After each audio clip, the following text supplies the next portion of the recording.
আল্লাহ পাকের আমাদের দেহের ভিতরে যে নিয়ামতগুলো আছে, আমাদের দেহের ভিতরে কিছু নিয়ামত আছে, এর এক একটা নিয়ামতের কিরকম দাম। আমাদের এক বুজুর্গ এক মসজিদে গেছেন, যা দেখে মসজিদের এরকম পিলারের সাথে হেলান দিয়ে একজন বয়ে বয়ে ঘুমাইতেছে। তুমি যে জিজ্ঞেস করছেন, এই তুমি হেলান দিয়ে ঘুমাও কেন, সোজা শুয়ে পড়ো। তো উনি বলে কি, আমার জন্য শোয়ার সুযোগ নাই, 21 বছর হয়ে গেছে, মুঝে লেট কর সোনা নেই আতা। আমি 21 বছর ধরে এরকম বসে ঘুমাই, শুয়ে ঘুমাইতে পারি না। কত বছর? 21 বছর। আমিও 4 মাস শুয়ে ঘুমাইতে পারি না। কয় মাস? 4 মাস এমন গেছে যে 4 মাসের ভেতরে লেট কর সোনা নেই আয়া, সোজা হয়ে শোয়ার সুযোগ হয় নাই 4 মাস। কারণ কি? কারণ হাতের স্টিক নড়বড়ে হয়ে গেছে, এখানে একটা রড লাগানো ছিল, এটা নড়বড়ে হয়ে গেছে। এখন শুইলে হাত রাখতে পারি না, ধরে রাখলে ব্যথা কম থাকে, শুয়ে থাকলে ব্যথা বেশি করে। তো বসে বসে 4 মাস লেট কর সোনা নেই আয়া, নিজের সোজা হয়ে শোয়ার সুযোগ হলো না। কয় মাস? 4 মাস। তো ওনারে বলতেছে, তুমি শুয়ে ঘুমাও না কেন? আমি শুয়ে ঘুমাই না, 21 বছর হয়ে গেছে, মুঝে লেট কর সোনা নেই আতা। কেন? তো ওই লোক বলতেছে, আমি একটা নিয়ামত থেকে বঞ্চিত হয়ে গেছি 21 বছর আগে। কি নিয়ামত? আমার খাদ্য থলে যেটা আছে, পাকস্থলী, খাদ্যথলের মুখের ভেতরে যে টিউবটা আল্লাহ তাআলা কুদরতি ভাবে লাগায় দিচ্ছেন, যেই টিউবটা দিয়ে খাবার ভেতরে ঢুকে কিন্তু উল্টা পথে খাবার বের হয় না। যে পথে ঢুকলো সে পথে বের হয় না, পেছনের 2 পথে বের হয়। ঢুকে কিন্তু এক পথে মানুষের খাবার দাবার। অফি আনফুসিকুম আফালা তুবসিরুন এর বিশ্লেষণ করতে গিয়ে ইমাম বুখারী রাহমাতুল্লাহ আলাইহি বলছেন, দেখছো, খাও পান করো একটা দিয়া, কিন্তু বাইরে 2টা দিয়া। আল্লাহর অনেক বড় নিয়ম। তুমি যেহেতু পানি খাইলাও মুখ দিয়া, খানা খাইলাও মুখ দিয়া, কিন্তু পানি বের করলা সামনে দিয়া, আর খাবারের মলমূত্র বের করলা পিছন দিক দিয়ে, আল্লাহ বের করে দিল। এটা আল্লাহর নিয়ামত।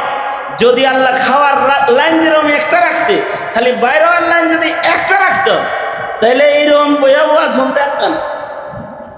দুর্গন্ধ হইতো একজনের গায়ের থেকে আর। আরে খালি হাওয়া বাড়িলি উঠে চলে যাও, একসাথে জামাতে বসে নিচ্ছি, একটু হাওয়া নির্গত হয়েছে, তো পাশের লোকজন উঠে চলে যাবে।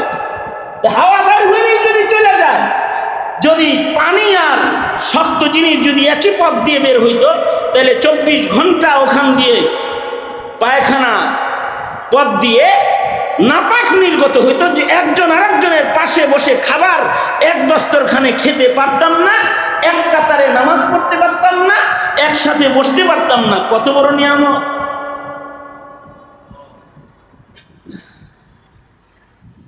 এই তো খাবার যে টিউব দিয়ে ঢুকতেছে আর বাইরে হইতেছে অন্য পথে, কিন্তু ওই লোক বলতেছে যে আমার এই খাদ্যথলির এই টিউবটা ছিঁড়া গেছে গা, এই টিউবটা ছিঁড়া গেছে।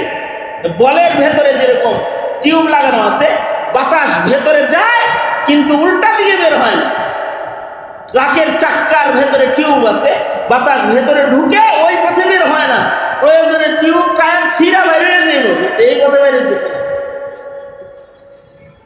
এইরকম একটা টিউব মানুষের খাদ্যথলির মাথায়ও আছে। এ কারণে খাবার খাওয়ার পরে যদি পেছনের 2 পায়ে বেঁধে মাথা নিচের দিকে দিয়ে লটকায়ও দেওয়া হয়, তাও পেটের খাবার নাক মুখ দিয়ে বের হয়ে আসে না। এই লোক বলে, 21 বছর আগে আমার এই টিউবটা ছিঁড়া গেছে, এটার চিকিৎসা নাই। শুধু এই টিউবটা ছিঁড়ে যাওয়ার কারণে আল্লাহ পাকের একটা নিয়ামত আমার হারায় গেছে।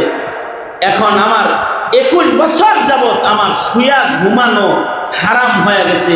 জানি না যতদিন বেঁচে থাকবো তো আমার শুয়ে ঘুমানোর সুযোগ হয়তো আর হবে না, কারণ আমি খাবার খেয়ে শুইলে আমার পেটের জিনিস মুখ দিয়া নাক দিয়া বের হয়ে যায়।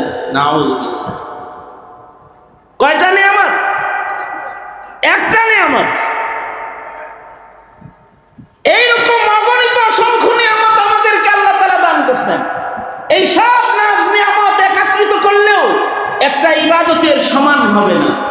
আর অনেকগুলো ইবাদত একত্রিত করলেও সোহবতের নিয়ামতের সমান হবে না। যার সোহবতের নিয়ামত হাসিল হয়ে গেছে এটা সমান হবে না। একটা সুবহানাল্লাহর মূল্য এই সব দিয়া হবে না, এই সব নিয়ামত দিয়া হবে না। এই চোখ, কান, নাক এগুলো কিছুই নাই একজনের, কিন্তু তার মুখে আছে আল্লাহ আল্লাহ আল্লাহ আল্লাহ। তো লা তাকুমুস সাআহ, কিয়ামত সংগঠিত হবে না। কত বড় নিয়ামতের আওয়াজটা! আল্লাহু আকবার কাবীর। কত বড় নিয়ামত! আল্লাহর রাসূল বলেছেন, আল্লাহ আল্লাহ বলনেওয়ালা একজন মানুষ থাকতেও কিয়ামত সংগঠিত হবে না। তার মানে এইগুলোর দাম না, এইটার সুবহানাল্লাহ আল্লাহ আল্লাহ এটার দাম। আল্লাহ আল্লাহ আল্লাহ আল্লাহ এটার দাম। এটা এত বড় নিয়ামত যে সব নাজ নিয়ামতের চন্দ্র সূর্য আসমান জমিন আল্লাহ পাকের নাজ নিয়ামত এই সব তছনছ করে দিবেন আল্লাহ তাআলা যদি একটা নিয়ামত না থাকে। আল্লাহ আল্লাহ আল্লাহ আল্লাহ না। আর এই সব নিয়ামত একত্রিত করলো আল্লাহ আল্লাহ জিকিরের শুধু এই ইবাদত না, হজের ইবাদত, যাকাতের ইবাদত, সব ইবাদত একত্রিত করলো একটা দামি সোহবতের সমান হবে না। এ কারণে এই সোহবতে গেলে পরে দিল নরম হয়। কারণ সোহবতে গেলে পরে মানুষের হৃদয়ের ভেতরে তাকওয়াল্লাহ হয়। সোহবতে সালেহ তুরা সালেহ কুনাত, সোহবতে তালেহ তুরা তালেহ কুনাত। নেক সঙ্গ মানুষকে নেককার বানায়। নেককারদের সোহবতে যখন চলে যায় তো দিল নরম হয়ে যায়, দিলের ভেতরে তাকওয়া খাউফ ও খাশিয়াত এসে যায়। শব্দ দিলওয়ালা মানুষটার চোখে পানি এসে যায়। সারা বছর নামাজ পড়ে নাই, ঠিক মতো ইবাদত করে নাই, কিন্তু একজন আল্লাহওয়ালার সোহবতের আসর তার দিলের উপরে এমন ভাবে পড়েছে যে তার শক্ত হৃদয় নরম হয়ে গেছে, চোখের পানি তার বের হয়ে গেছে। এই যে কোনো সোহবতে গিয়ে তার এক ফোঁটা চোখের পানি বের হয়েছে। এক ফোঁটা চোখের পানির মূল্য কত জানো? একটা ফোঁটা চোখের পানি হলে দোজখের আগুন নিভে যাবে। মানুষের চোখ দিয়ে দুই প্রকারের পানি বের হয়। এক প্রকারের পানি হলো পেরেশানির পানি, মানব চক্ষু দিয়ে বের হয়। আর এক প্রকারের পানি হলো খাউফ ও খাশিয়াতের পানি, মানব চক্ষু দিয়ে বের হয়। আল্লাহর ভয়ের পানি, কাতরাতুদ দুমা, যেটা চোখের পানি খাশিয়াতুল্লাহর কারণে, যেটা গড়ায় পড়ে মিন খাশিয়াতিল্লাহ, আল্লাহর ভয়ে। ফাফাজাত আইনাহু, যেটার আলোচনা আছে হাদিস, যে চোখের পানি দিয়ে তার চোখ ভরে গেছে, গড়ায় পড়ে গেছে, চক্ষু ভিজে গেছে পানির দ্বারা। কি হবে এই চোখের পানি? খালি চোখে পানি আসলে কি হবে? চোখে পানি আসলে লাভ হবে হলো যে ময়দানে মাহশারে আল্লাহ তাআলা আরশে আজিমের ছায়া দান করবে। এটা নেক সান্নিধ্য ছাড়া আসে না। বাপ মরে গেলে অনেকে কান্দে, মা মরে গেলে অনেকে কান্দে, সন্তান মারা গেলে অনেকে কান্দে, সম্পদে আগুন ধরে গেলে অনেকে কান্দে, কিন্তু সোহবতে গেলে ফাফাজাত আইনাহু, আল্লাহর ভয়ে তার চোখে পানি আসে। সোহবতে গেলে এই যে চোখের পানি আসে, এটার দাম কত, মূল্য কত? এক ফোঁটা চোখের পানি হলে দোজখ নিভে যাবে। আব্দুল আজিজ মুহাদ্দিসে দেহলভী রহমতুল্লাহ আলাইহি, লম্বা সময় নেওয়ার ইরাদা নাই, এই কথাটা খালি বুঝতে যান। আব্দুল আজিজ মুহাদ্দিসে দেহলভী রহমতুল্লাহ আলাইহি, আল্লাহ তাআলা আমাদের কানতে বলছেন বেশি, হাসতে বলছেন? বলেন, কানতে বলছেন বেশি, হাসতে বলছেন কম, ফালিয়াযহাকু কালিলান ওয়া লিয়াবকু কাসীরা। আর আল্লাহর রাসূল বলেন বেশি হাসো, ওয়ালা তুকসিরিয যিহক, বেশি হাসবা না। আমাদের তো এখন হাসির আয়োজন, ফেসবুকে হাসির আয়োজন, মোবাইলে হাসির আয়োজন, অনলাইনে হাসির আয়োজন, টেলিভিশনে হাসির আয়োজন, গল্পের বইয়ে হাসির আয়োজন, নাটকে হাসির আয়োজন, সিনেমায় হাসির আয়োজন, রাস্তাঘাটে অনুষ্ঠানে হাসির আয়োজন।